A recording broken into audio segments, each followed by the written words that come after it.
keadaan di Mina ini. Kemudian sementara kalau kita melihat di depan sebelah kiri di atas bukit, ada bangunan yang cukup cantik, cukup bagus. Juga di sana merupakan istana raja yang berada di Mina ini. Jadi raja mempunyai istana setiap daerah ada. Daerah besar, Mekah Madinah sudah jelas. Kemudian tidak sampai di dalam laut ada istana raja yang berada di Medan. Kemudian Bapak Ibu yang kami hormati, istana yang berada di sebelah kiri kita di atas bukit biasanya digunakan untuk kerajaan di sini membuat pertemuan pada hari Aidul Adha atau hari raya haji, di mana pada saat itu dia mengundang semua utusan haji berbagai negara untuk bertemu dengan raja. Sebagai untuk sebutan kehormatan dari raja untuk wakil-wakil haji berbagai negara supaya bertemu dengan raja yang sedang tempatnya berada di atas bukit di sebelah kiri kita tadi. Kalau kita melihat ke depan, ada bangunan cukup luas besar yang sekarang kelihatan bertingkat 4, sebenarnya 5 lantai. Itulah yang disebut bangunan Al-Jamarat, tempat kita melontarkan Mina ini kita melaksanakan haji. Sedangkan tempat tersebut setiap lantai ada punya jembatan, jadi mempunyai jalur jalan yang di kaki-kaki gunung. Jadi di mana saja ada jalan, terus untuk masuk ke tempat Jumrah ada mempunyai jalan tersendiri. Kemudian Bapak dan Ibu yang kami hormati, di depan juga sebelum kita melihat dari jauh kelihatan tempat Al-Jamarat, di mana ada kelihatan menara masjid. Inilah menara Masjid Khib yang berada di Mina, dan juga Masjid Khib cukup besar sejarahnya. Tinggal lagi masjid yang kita lewati sementara di dalam sejarah ini, baik di Musdalifah tadi ataupun di Arafah, bahkan sekarang di Mina, yang dibuka hanya adalah waktu haji saja. Bapak dan Ibu kami hormati, sebelah kiri kita adalah bangunan Al-Jamarat. Kemudian kalau kita lihat di depan sebelah kanan, nampak dua buah terowongan yang cukup besar sejarahnya, yaitu di mana pada tahun 90 banyak orang-orang haji dari kita Indonesia yang meninggal di dalam sana.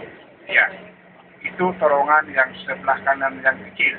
Jadi setelah terjadinya accident pada tahun itu, pada tahun 90, maka tahun belakangnya kerajaan buatkan terowongan yang sebelah kiri, berarti merupakan one way, satu jalan yang masuk lain pun yang keluar lain. Oleh karena tenda-tenda untuk ASEAN, bangsa Asia Tenggara adalah berada di sebelah bukit yang berada di depan kita, yang namanya Jabal Muaisim ataupun Bukit Muaisim. Jadi kita singgah di sini cuma hanya jalan slow saja, dan kita langsung terus menuju Ja'ranah insya Allah. Ya, silakan.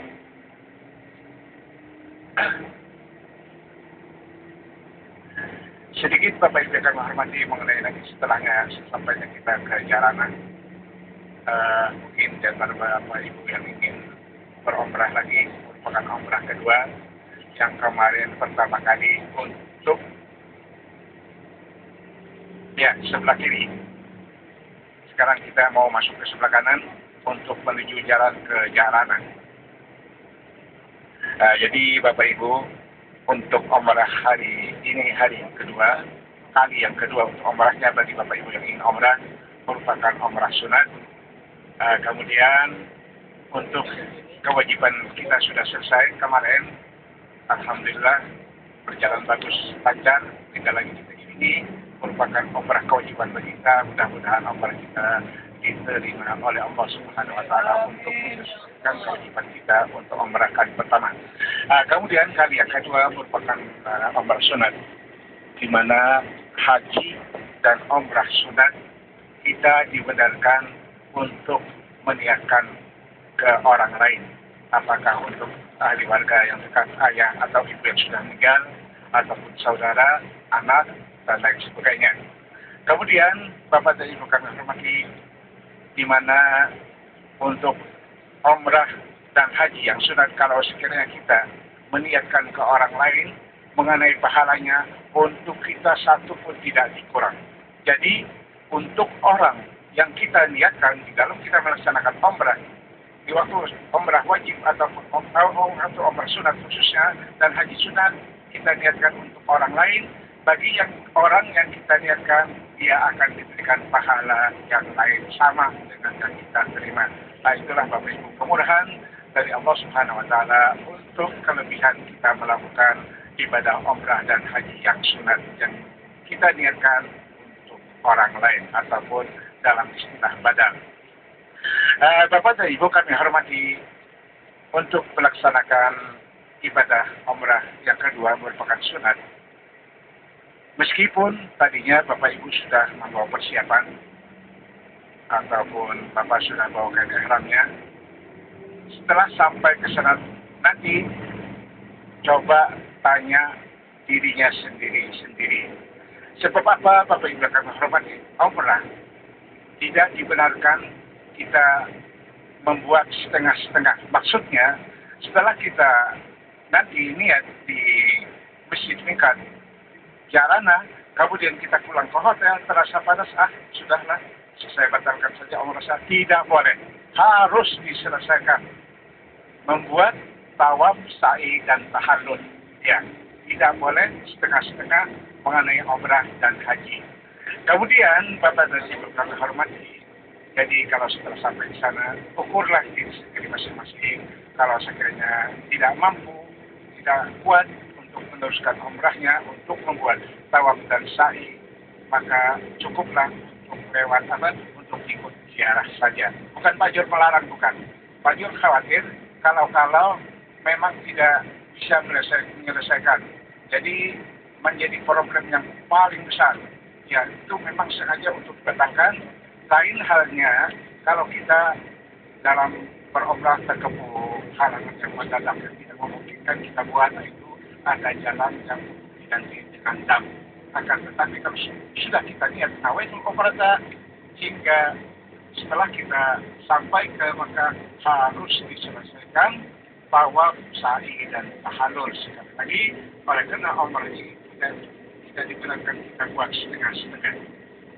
Kemudian Bapak Ibu yang kami hormati, nanti setelah sampai di sana, khusus bagi Bapak-Bapak, Ibu-Ibu yang memang ada kekuatan untuk menyusun umrahnya, silakan nanti langsung saja menuju tempat wudhu untuk Ibu-Ibu juga tersendiri, Bapak-Bapak pun juga tersendiri. Tinggal lagi untuk Bapak-Bapak, kalau sekiranya nanti untuk mengganti pakaiannya atau tukar pakaiannya, besalin pakaiannya, akan memakai umrah, lebih bagus memakai di dalam masjid.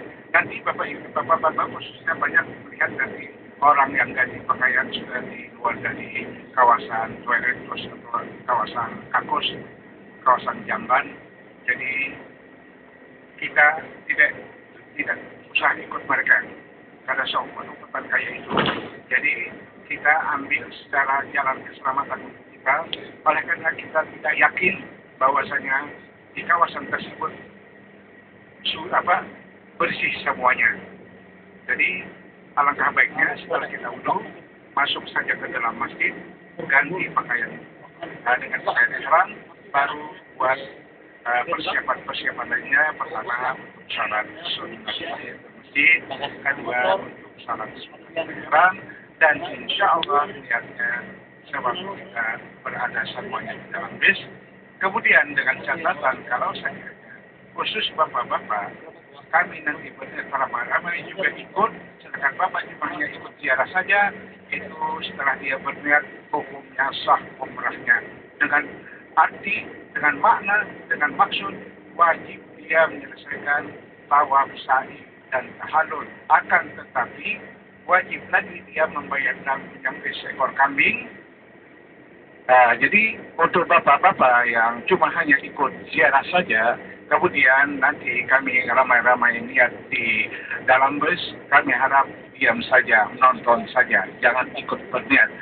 Sebab apa? Kalau sekali ikut berniat berarti umrahnya sah, dengan pengertian harus wajib diselesaikan umrahnya untuk membuat tawaf dan sa'i dan tahallul.